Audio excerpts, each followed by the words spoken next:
Learners, welcome to my channel. आज के इस वीडियो में हम लिमिटेशन एक्ट के पार्ट सेकंड के प्रोविजंस को कवर करेंगे, जो कि limitation of suits, appeals and applications की बात करता है। इससे पहले प्रीवियस की वीडियो में मैंने इसका पार्ट फर्स्ट, जिसका सेक्शन 1 और 2 के प्रोविजंस को कवर किया। अगर आप उनसे रिलेटेड प्रोविजंस को पढ़ना चाहते हैं तो आप प्रीवियस की वीडियो से पढ़ सकते हैं। So let's start with part second. Part second का सबसे पहला सेक्शन है सेक्शन 3, जो कि बात करता है बार ऑफ लिमिटेशन की।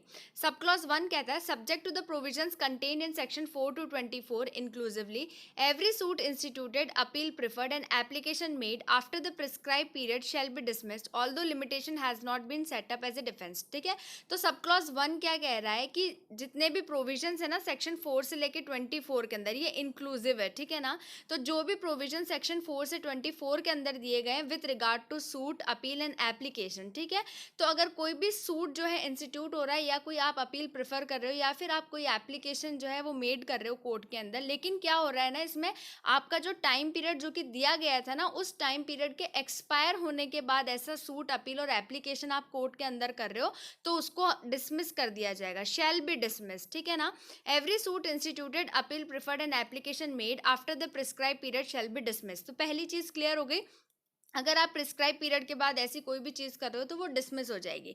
Although limitation has not been set up as a defence, और इस बात से कोई भी फर्क नहीं पड़ता है कि आपने लिमिटेशन की प्ली ली है या नहीं ली है। जैसे कि मान लो एक सूट को इंस्टीट्यूट कराना है और उसका टाइम पीरियड था 3 साल का, ठीक है, लेकिन अब 3 साल का टाइम पीरियड जो है ना वो एक्सपायर हो चुका है, और आप जो है अब आपको याद आया कि मुझे तो सूट इंस्टीट्यूट करना है, ठीक है, उसका टाइम पीरियड तो एक्सपायर हो गया। अब आप 3 साल के बाद जब उस सूट को इंस्टीट्यूट करोगे तो वो सूट जो है डिसमिस माना जाएगा, भले ही सामने वाली पार्टी ने ये डिफेंस लिया हो या नहीं लिया हो कि ये सूट जो है लिमिटेशन के अंदर आ रहा है या नहीं आ रहा। ठीक है, सीधा सीधा उसको क्या कर दिया जाएगा, डिसमिस कर दिया जाएगा। सब क्लॉज 2 कहता है, for the purposes of this act a suit is instituted. तो इसका ए कह रहा है कि सूट को इंस्टीट्यूट कब माना जाएगा, कब माना जाएगा कि सूट जो है वो इंस्टीट्यूट हो चुका है। फर्स्ट पॉइंट कहता है, in an ordinary case when the plaint is presented to the proper officer. Ordinary case की बात करें तो जब प्लेंट को हम किसी प्रॉपर ऑफिसर को जाके प्रेजेंट कर देते हैं, उस केस में जो है क्या माना जाएगा कि सूट जो है इंस्टीट्यूट हो चुका है। सेकंड कहता है, in the case of a pauper. ठीक है, अब पॉपर के केस में सूट को इंस्टीट्यूट कब माना जाएगा, when his application for leave to sue as a pauper is made. जब वो एप्लीकेशन फाइल करता है ना कोर्ट में परमिशन लेने के लिए कि मैं जो है अपने सूट को फाइल कर सकूं और मुझे ये परमिशन दी जाए कि एज ए पॉपर मैं अपने सूट को फाइल कर सकूं, उस केस में जो है उसके सूट को इंस्टीट्यूट माना जाएगा। क्लियर हो गया यहाँ तक। नेक्स्ट देखते हैं, सेकंड कहता है, सॉरी वो ये सेकंड वाला फिर से रिपीट हो गया, थर्ड पढ़ते हैं। In the case of a claim against a company, in the case of a claim against a company which is being wound up by the court when the claimant first sends in his claim to the official liquidator. ठीक है, अगर कोई company की बात है, ठीक है, आप किसी कंपनी के अगेंस्ट आपका क्लेम जो है वो मांग रहे हो, ठीक है ना, फाइल कर रहे हो, तो उस केस में क्या हो गया, अगर वो वाउंड अप हो जाती है, ठीक है, तो उस केस में जहाँ पे क्लेमेंट जो है ना अपना जो क्लेम है ना किसी ऑफिशियल लिक्विडेटर को फर्स्ट टाइम फाइल कर रहा है ना, उस केस में माना जाएगा कि उसने उस कंपनी के अगेंस्ट जो है अपने क्लेम को फाइल किया और उसका सूट इंस्टीट्यूट हो गया। क्लियर हो गया। अब बी कहता है, ए में तो हमने पहली चीज क्या पढ़ी कि सूट को इंस्टीट्यूट कब माना जाएगा, जिसकी 3 कंडीशंस हमने पढ़ी है। ऑर्डिनरी केस में जब प्लेंट प्रॉपर ऑफिसर को दे देंगे तब, सेकंड अगर पॉपर है तो वो application for leave to sue as a pauper करता है तब माना जाएगा। थर्ड, अगर किसी कंपनी के अगेंस्ट हम क्लेम कर रहे हैं और वो वाउंड अप हो चुकी है कोर्ट के द्वारा, उस केस में उस क्लेमेंट ने अपना फर्स्ट क्लेम ऑफिशियल लिक्विडेटर को जब भी प्रेजेंट किया तब उसके सूट को इंस्टीट्यूट माना जाएगा। अब बी क्या कहता है, any claim by way of a set off और a counter claim shall be treated as a separate suit and shall be deemed to have been instituted. तो पहली चीज क्या कह रहा है कि जो भी सेट ऑफ और काउंटर क्लेम होता है ना, उसको हम क्या मानते हैं, सेपरेट सूट मानते हैं। ऑल्दो जो है वो उसके टाइम ही माना जाता है, ऑल्दो वो प्लीडिंग्स ऑफ प्लेंट और रिटर्न स्टेटमेंट के टाइम ही फाइल होता है, लेकिन उनका स्टेटस क्या होता है, उनको हम सेपरेट सूट की तरह काउंट करते हैं। ठीक है, अब पहली चीज क्या कह रहा है, in the case of a set off on the same date as the suit in which the set off is pleaded. Set off के केस में कब माना जाएगा कि सेट ऑफ इंस्टीट्यूट हो गया, सेम डेट पे जबकि सेट ऑफ कोर्ट के अंदर प्लीड किया गया हो। ठीक है, this is very very important, इससे क्वेश्चन आता ही आता है, तो हमेशा ये याद रखो, सेट ऑफ मतलब एस और एस, सेट से सेम डेट। ठीक है, तो सेट ऑफ मतलब सेम डेट, जिस दिन कोर्ट के अंदर आपने सेट ऑफ प्लीड किया उस दिन माना जाएगा कि आपका सेट ऑफ जो है इंस्टीट्यूट हो गया।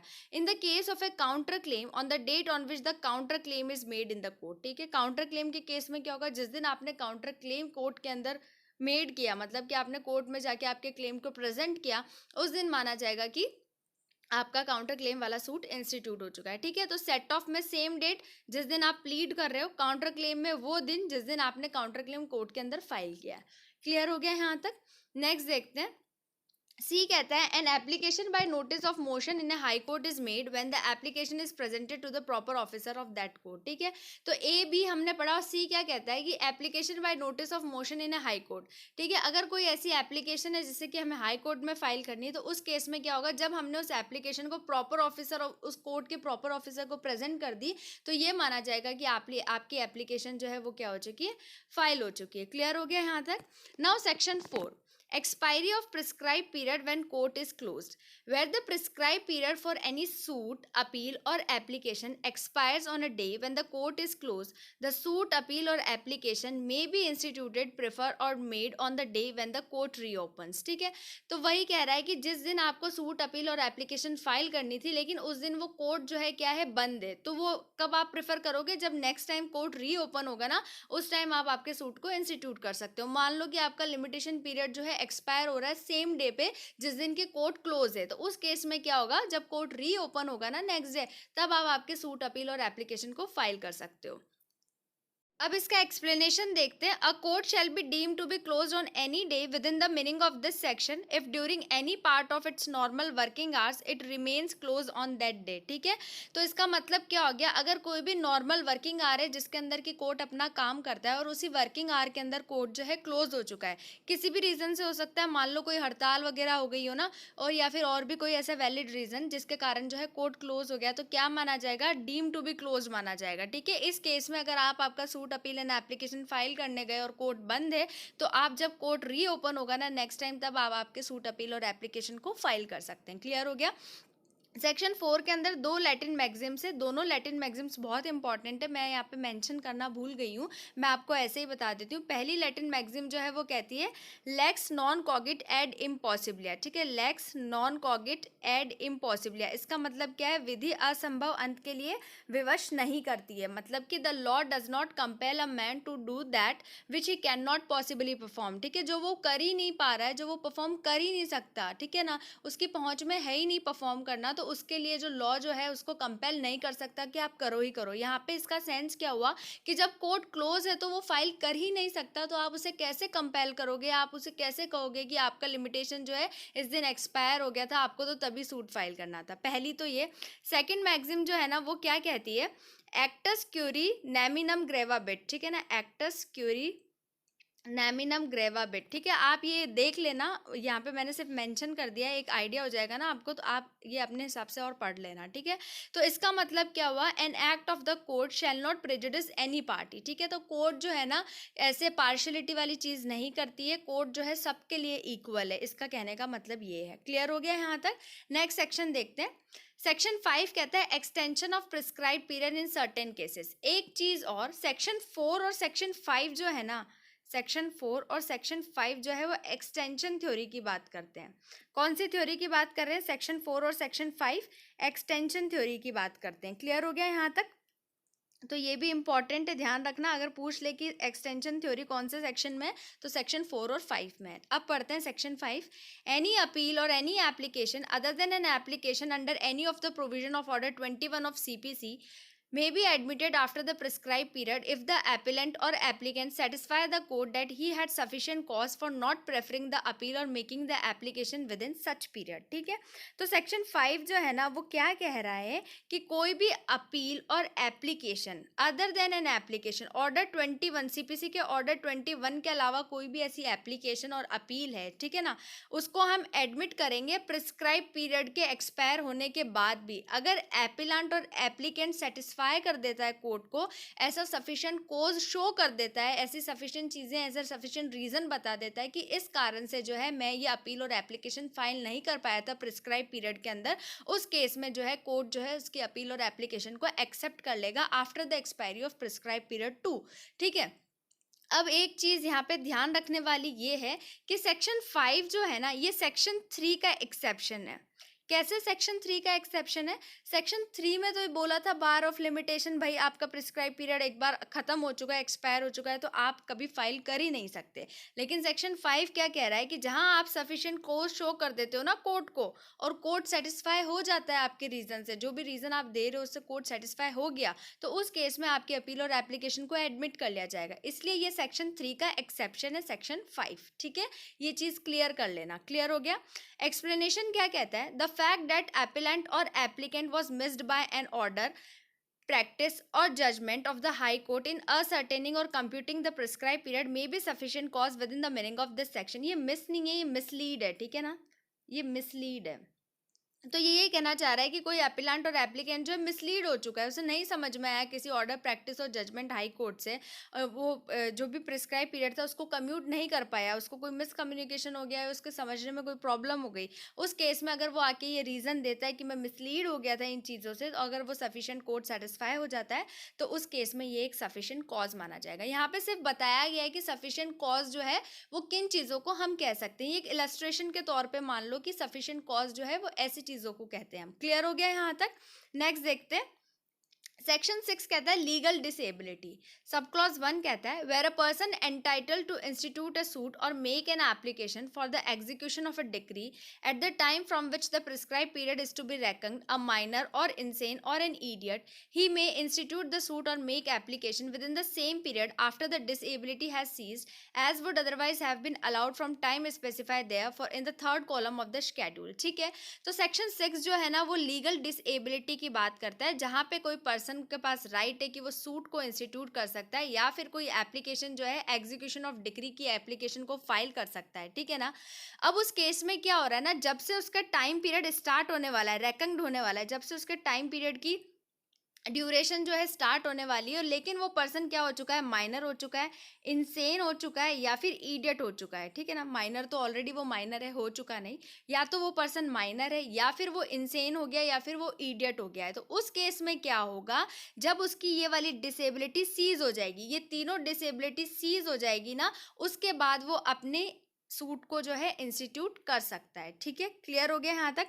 सब क्लॉज 1 सीधी सी बात कहता है कि जहाँ पे किसी पर्सन के पास राइट है कि वो suit or application execution of decree के लिए ला सकता है, लेकिन वो पर्सन जो है क्या है, माइनर है, इंसेन है और इडियट है। ठीक है, इसके कारण वो फाइल नहीं कर पा रहा, तो जब उसकी ये डिसेबिलिटी सीज हो जाएगी, मतलब कि जब वो माइनर से मेजर हो जाएगा, जब वो इंसेन से सेन हो जाएगा, जब वो इडियट से सही हो जाएगा, तब वो अपने सूट को क्या कर सकता है, फाइल कर सकता है। क्लियर हो गया?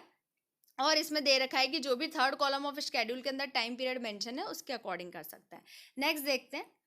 सेकंड कहता है where such person is at the time from which the prescribe period is to be reckoned affected by two such disabilities, और where before his disability has cease he is affected by another disability, he may institute the suit और make application within the same period after both disabilities have ceased as would otherwise have been allowed from the time so specified. बहुत simple सा है, ये कह रहा है कि अगर एक पर्सन को जो है दो डिसेबिलिटीज हो चुकी है, या फिर क्या हो रहा है ना, एक डिसेबिलिटी खत्म हुई और उसके बाद दूसरी डिसेबिलिटी हो गई, जैसे कि मान लो एक पर्सन जो है माइनर है, जैसे ही वो माइनर से मेजर हुआ ना, वो क्या हो गया, इंसेन हो गया। ठीक है, जैसे ही माइनर से मेजर हुआ वो इंसेन हो गया, उस केस में क्या होगा, अब जब वो उसकी इंसैनिटी खत्म होगी ना, उस केस में वो सूट को फाइल करेगा। सब क्लॉज 2 यही बात कहता है कि यहाँ पे जो पर्सन जो है टू सच डिसेबिलिटी से अफेक्टेड है, जहाँ पे एक डिसेबिलिटी सीज होती है, इससे पहले ही वो दूसरी डिसेबिलिटी से अफेक्ट हो चुका है, तो वो अपने सूट को कब फाइल करेगा, जब उसकी दोनों डिसेबिलिटीज खत्म हो जाएगी। मतलब माइनर मेजर हुआ, मेजर होते ही इंसेन हो गया, तो उस केस में अब जब वो इंसेन से सेन होगा ना, अब वो अपने सूट को फाइल कर सकता है। ठीक है, सिंपल सी चीज है। 2 के अंदर कह रहा है टू डिसेबिलिटीज, 2 से 2 डिसेबिलिटीज याद रख लोगे तो क्लियर हो जाएगी, कंफ्यूजन नहीं होगा। फर्स्ट के अंदर नॉर्मल चीज बताइए कि लीगल डिसेबिलिटी क्या होती है और उसका टाइम पीरियड कब से रेकग्ड होगा। सेकंड के अंदर बताइए 2 से 2 डिसेबिलिटीज। क्लियर? थर्ड कहता है where the disability continues up to the death of that person, his legal representative may institute the suit और make the application within the same period after the death as would otherwise have been allowed from the time so specified. अब क्या हो रहा है ना, एक person है, उसकी डिसेबिलिटी जो है ना टिल उसकी डेथ तक उसकी डिसेबिलिटी चलती जा रही है, मतलब वो क्या हुआ, एबल ही नहीं हुआ, वो डिसेबल ही रहा उसकी डेथ के टाइम तक। तो उस केस में जो उसके लीगल रिप्रेजेंटेटिव है ना, उसकी डेथ के बाद जो भी टाइम पीरियड जो कि लिमिटेशन एक्ट के शेड्यूल के अंदर मेंशन है उस सूट और एप्लीकेशन को फाइल करने के लिए, उस टाइम पीरियड के अंदर जो है उसके लीगल रिप्रेजेंटेटिव जो है सूट को फाइल कर सकते हैं। क्लियर हो गया यहाँ तक? नेक्स्ट देखते हैं। 4 कहता है where the legal representative refer to in sub clause 3 subsection 3 is at the date of death of the person whom he represented affected by any such disability, the rule contained in subsection 1 and 2 shall apply। अब 4 क्या कह रहा है कि जहाँ पे 4 ये कह रहा है कि 3 के अंदर जो सब क्लॉज 3 हम पढ़ के आए ना, उसके अंदर क्या बात बोली थी कि उस पर्सन की डिसेबिलिटी उसके डेथ तक की कंटिन्यू है, तो LR फाइल करेंगे। अब यहाँ पे क्या हो रहा है ना कि उसके LR भी डिसेबल हो चुके हैं, उनके LR को भी जो है कोई ऐसी लीगल डिसेबिलिटी हो चुकी है, तो उस केस में उनके LR के ऊपर भी सेम प्रोविजंस अप्लाई होंगे जो कि प्रोविजन 1 और 2 उस पर्सन के ऊपर अप्लाई हो रहे थे। क्लियर हो गया? LR पे भी वही रूल लगेंगे जो कि उस पर्सन पे एक्चुअली रूल अप्लाई हो रहे थे। क्लियर हो गया यहाँ तक? 5th कहता है where a person under disability dies after the disability ceases but within the period allowed to him under this section his LR may institute the suit और make the application within the same period after the death as would otherwise have been available to that person had he not die. अब यहाँ पे क्या कह रहा है कि एक पर्सन जो है उसकी डिसेबिलिटी तो सीज हो गई, उसके मरने से पहले ही वो जो है क्या हो गया, एबल हो गया, एकदम सेन हो गया, लेकिन क्या हुआ उसके बाद वो मर गया। अब वो मर गया ना, फिर भी उसके पास अभी टाइम पीरियड बचा है जिसके अंदर कि वो सूट और अपनी एप्लीकेशन को फाइल कर सकता है। ठीक है, तो इस केस में उसके LR जो है ना, जितना भी रिमेनिंग पीरियड बचा हुआ है ना, वो सूट और एप्लीकेशन लेके आ सकते हैं। क्लियर हो गया? 3 के अंदर हमने क्या पढ़ा था कि उसकी डेथ तक उसकी डिसेबिलिटी थी, लेकिन 5 के अंदर हम क्या पढ़ रहे हैं कि वो डिसेबिलिटी तो सीज हो गई और उसके बाद उसकी डेथ हुई, पर अभी भी उसके पास टाइम पीरियड बचा है जिसके अंदर कि वो सूट और एप्लीकेशन ला सकता है। तो इस केस में उसके LR जो है सूट और एप्लीकेशन को ला सकते हैं। क्लियर हो गया यहाँ तक? एक्सप्लेनेशन क्या कहता है? For the purposes of this section minor includes a child in the वोम also. This is very very important. ठीक है, माइनर कौन किसको माना गया है यहाँ पे? जो कि वूम के अंदर है ना, उसको भी हमने क्या माना है? माइनर माना है। ठीक है, तो सेक्शन 6 के अंदर हमने 5 सब क्लॉजेस पढ़े हैं। पहला सब क्लॉज तो यही बता रहा है कि लीगल डिसेबिलिटी के अंदर कौन आते हैं और उनका टाइम पीरियड जो है कब से कम्यूट किया जाएगा। सेकंड के अंदर हमने सेकंड से याद रखो 2 से 2 डिसेबिलिटीज हैं, तो दोनों डिसेबिलिटीज जब सीज होगी तब से टाइम पीरियड माना जाएगा। थर्ड के अंदर हमने क्या पढ़ा, अगर उसकी डेथ हो गई है तब तक भी उसकी डिसेबिलिटी थी तो उसके LR करेंगे। 4 के अंदर हमने पढ़ा कि अगर उसके LR को भी डिसेबिलिटी तो सेम उस पर 1 और 2 प्रोविजन अप्लाई होंगे।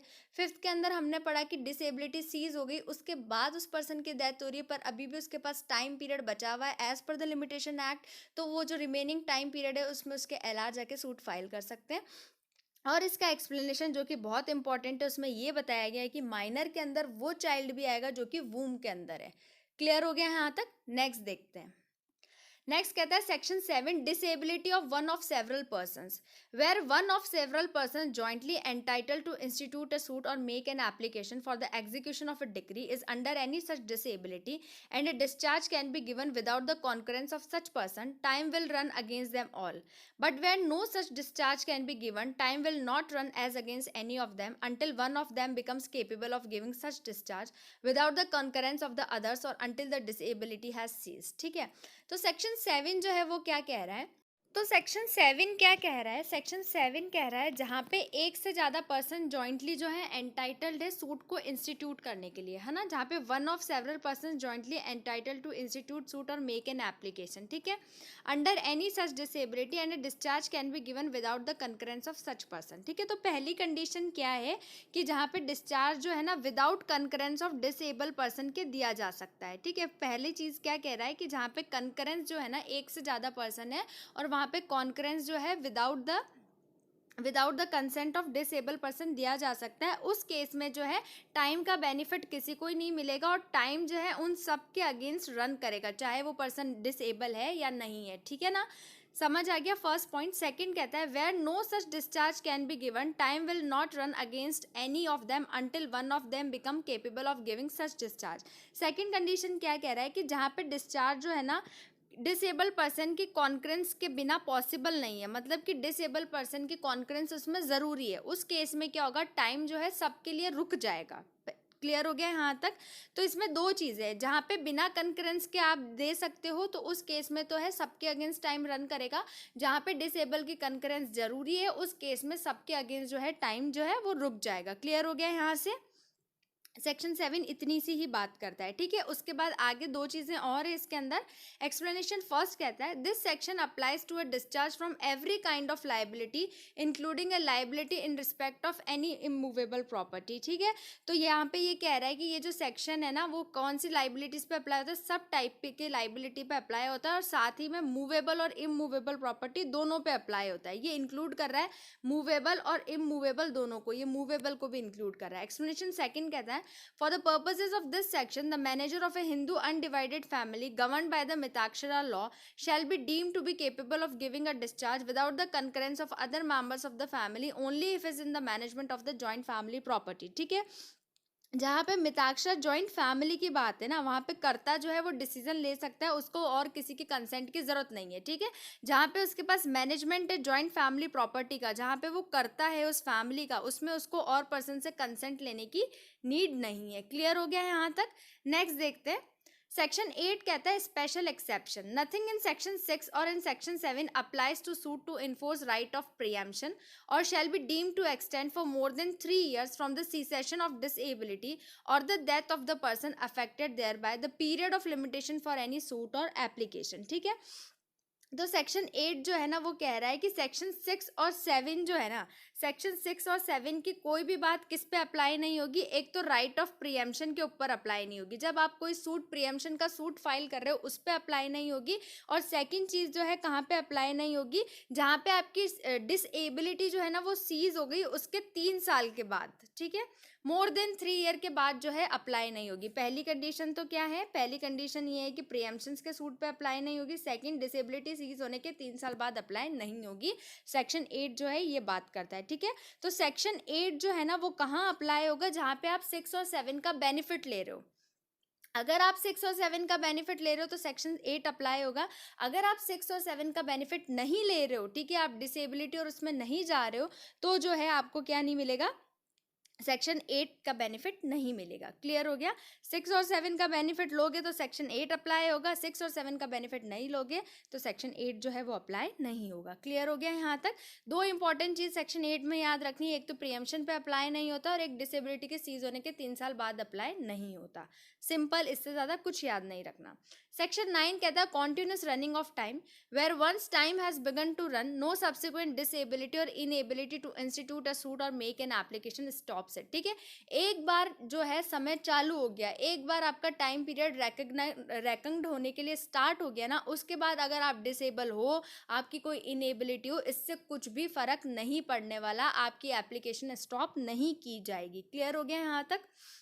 सेक्शन 6 और 7 तो जो है वो क्या कहता है, सूट अपील और एप्लीकेशन इंस्टीट्यूट होने से पहले डिसेबिलिटी है। सेक्शन 9 के अंदर डिसेबिलिटी क्या बता रहा है कि जब आपका सूट इंस्टीट्यूट हो गया उसके बाद आपको डिसेबिलिटी हुई है, ठीक है। तो ऐसी डिसेबिलिटी का आपको कोई भी फायदा नहीं मिलने वाला है, आपका सूट जो है वो स्टॉप नहीं होने वाला है, ठीक है। Provided that where the letter of administration to estate of a creditor have been granted to his debtor the running of the period of limitation for a suit to recover the debt shall be suspended while the administration continuous, ठीक है। जहां कहीं पे भी letter of administration दे दिया जाता है ना, उस केस में जो है आपका टाइम पीरियड जो है वो स्टॉप कर दिया जाएगा। मान लो कि आप जो है आपने आपका एस्टेट जो है आपने खेती पे उसी पर्सन को दे दिया जिससे कि आप उधार मांगते हो, ठीक है। तो जितने टाइम पीरियड के लिए वो पर्सन उस आपकी खेत पे जो है खेती कर रहा है, फसल वगैरह उगा रहा है, उतने टाइम पीरियड तक के लिए जो है वो क्या हो जाएगा, टाइम पीरियड जो है सस्पेंड हो जाएगा, ठीक है। और जैसे ही वो खेती वाला टाइम पीरियड खत्म हुआ, आप दोनों के बीच में जो भी अग्रीमेंट था वो सारी चीज़ें खत्म हो गई, उसके बाद जो है आपका उसका जो टाइम पीरियड है फिर से स्टार्ट हो जाएगा। तो यहाँ पे लेटर ऑफ एडमिनिस्ट्रेशन का मतलब यही है, यही वाला सेंस है इसका। क्लियर हो गया यहाँ तक? नेक्स्ट देखते हैं। सेक्शन 10 कहता है suits against trustees and their representatives notwithstanding anything contained in the foregoing provisions of this act no suit against a person in whom property has become vested in trust for any specific purpose or against his legal representative or assigns for the purposes of following in his or their hand such property or the proceeds thereof or for an account of such property or proceeds shall be barred by any length of time। Simple सी चीज कह रहा है section 10, ये कह रहा है कि जहां कहीं पे भी ट्रस्ट से रिलेटेड बात है या फिर उसके रिप्रेजेंटेटिव्स हैं ट्रस्ट के, ठीक है, उस केस में जो है लिमिटेशन एक्ट अप्लाई नहीं होगा, shall be barred by any length of time, ठीक है। इस चीज से कुछ भी फर्क नहीं पड़ने वाला है, सिंपल सी बात है, जहां ट्रस्ट की बात आ गई वहां पे आपका लिमिटेशन एक्ट अप्लाई नहीं होगा, इतनी सी बात कहता है। एक्सप्लेनेशन क्या कह रहा है, for the purposes of this section any property comprised in a Hindu Muslim or Buddhist religious or charitable endowment shall be deemed to be property vested in trust for a specific purpose and the manager of the property shall be deemed to be the trustee. यहाँ पे बताया गया कि अगर कोई property जो है हिंदू मुस्लिम Buddhist या रिलीजियस और चैरिटेबल एंडोनमेंट के लिए है तो उसको प्रॉपर्टी क्या मानी जाएगी, ट्रस्ट की मानी जाएगी, अगर स्पेसिफिक पर्पज के लिए दी गई है। साथ ही में जो उसका मैनेजर जो है ना उस प्रॉपर्टी को, उसको हम क्या मानेंगे, ट्रस्टी मानेंगे। क्लियर हो गया यहाँ तक। सेक्शन 11 क्या कहता है, suits on contracts entered into outside the territories to which the act x tends.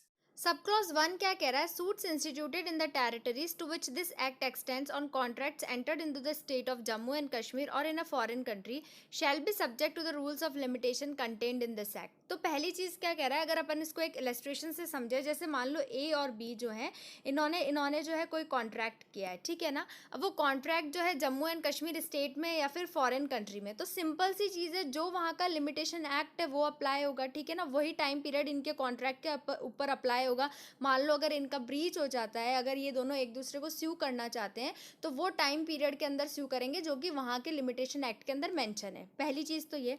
Secondly क्या हो रहा है ना कि अब जब इनका ब्रीच हो गया, मान लो अब ब्रीच हो गया, ए जो है वो बी को स्यू करना चाहता है, अब वो क्या कर रहा है ना, उसके खुद की कंट्री में नहीं कर रहा है, इंडिया में आके स्यू कर रहा है, ठीक है, ये अपन अजम्पशन ले रहे हैं, ठीक है। अब वो इंडिया में स्यू कर रहा है तो अब कौन सा लिमिटेशन एक्ट अप्लाई होगा, इंडिया का लिमिटेशन एक्ट अप्लाई होगा, ठीक है। अब वहाँ का लिमिटेशन एक्ट अप्लाई नहीं होगा। अब उसने क्योंकि सूट इंडिया के अंदर फाइल किया है इसलिए अब इंडिया का लिमिटेशन एक्ट जो है अप्लाई होगा। सब क्लॉज 1 सिंपल सी बात कहता है, जिसको हम कहते हैं लेक्स फॉरी, ठीक है। लेक्स फॉरी का मतलब क्या होता है, law of country in which the action is brought, ठीक है ना, जिस कंट्री के अंदर आप एक्शन लेके आए हो उसी कंट्री का जो है लॉ लगेगा। क्लियर हो गया यहाँ तक। सेकंड क्या कहता है, no rule of limitation in force in the state of Jammu and Kashmir or in a foreign country shall be a defence to a suit instituted in the said territories on a contract entered into that state or in a foreign country unless. अब इस second क्या कह रहा है ना, इसको भी अपन इसी इलस्ट्रेशन के थ्रू समझते हैं ताकि चीज़ें ईजी हो जाए, थोड़ी सी इसकी लैंग्वेज जो है ना कंफ्यूजिंग है। जैसे मान लो ए और बी जो है ना, इनका कॉन्ट्रैक्ट था और अब ब्रीच हो गया, अब ये जो है क्या करना चाहता है, स्यू करना चाहता है बी को, ठीक है। अब इसका जो लिमिटेशन पीरियड है वो कितना है, इनकी कंट्री में 3 साल है। अपन एक अजम्पशन लेके चल रहे हैं, इनकी कंट्री का जो लिमिटेशन एक्ट है वो कहता है कि अगर आपका ब्रीच हुआ है तो आप 3 साल के अंदर सूट को इंस्टीट्यूट कर दीजिए। अब 3 साल के अंदर जो है ये सूट को इंस्टीट्यूट नहीं करते और ये ए जो है मान लो आके इंडिया के अंदर जो है बी के अगेंस्ट सूट को इंस्टीट्यूट करता है, ठीक है।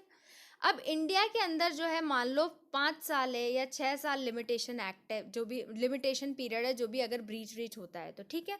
अब बी यहाँ आके कह रहा है कि इसका जो लिमिटेशन पीरियड जो था ना वो 3 साल का ही था, अब इंडिया के अंदर ये सूट को इंस्टीट्यूट नहीं कर सकता, तो ये वाला डिफेंस जो है ये नहीं ले सकता क्योंकि अब ये इंडिया के अंदर सूट फाइल कर रहा है।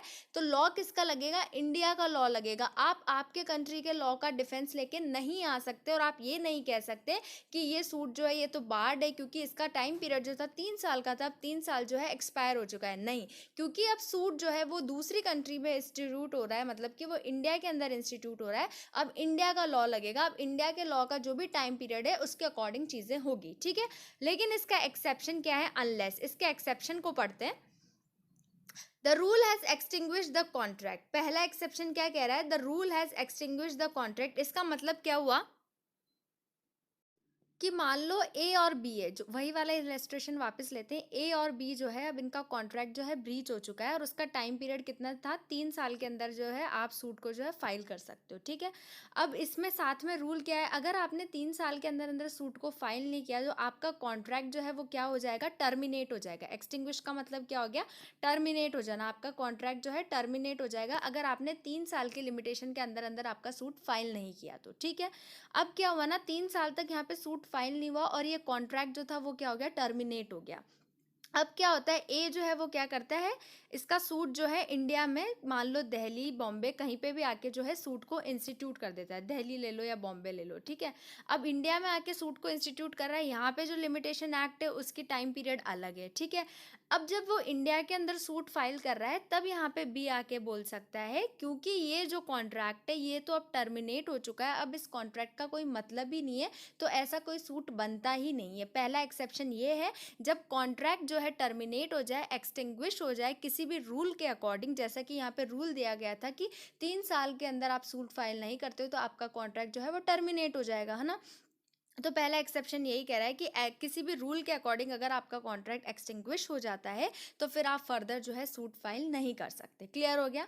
बी क्या कहता है, the parties were domiciled in that state or in the foreign country during the period prescribed by such rule. तो सब क्लॉज बी क्या कह रहा है, जहां कहीं पे भी पार्टी जो है वो डोमिसाइल थी इन that state or in foreign country, ठीक है ना, इस उस स्टेट में या फिर उस फॉरेन कंट्री की वो डोमिसाइल थी, ठीक है, during the period prescribe bye such rule. इसका मतलब क्या हुआ, जैसे ए और बी का जो कॉन्ट्रैक्ट था, जब कॉज ऑफ एक्शन अराइज हुआ, जब उनके कॉन्ट्रैक्ट का ब्रीच हुआ, तब जो वो पार्टी जो थी ना, एक तो वहाँ की डोमिसाइल थी, ठीक है, उसी कंट्री की डोमिसाइल थी, वहीं की रहने वाली थी जहाँ पे कॉज ऑफ एक्शन अराइज हुआ, और उसने जो है 3 साल के अंदर अंदर वहाँ पे तो सूट फाइल नहीं किया, लेकिन अब जो है वो क्या हो गई है, मान लो इंडिया में आ गई है और अब वो इंडिया में अपने सूट को फाइल करना चाहती है, ठीक है।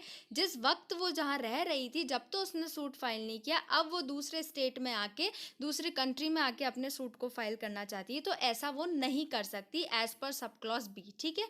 तो ये इसके दो एक्सेप्शंस थे।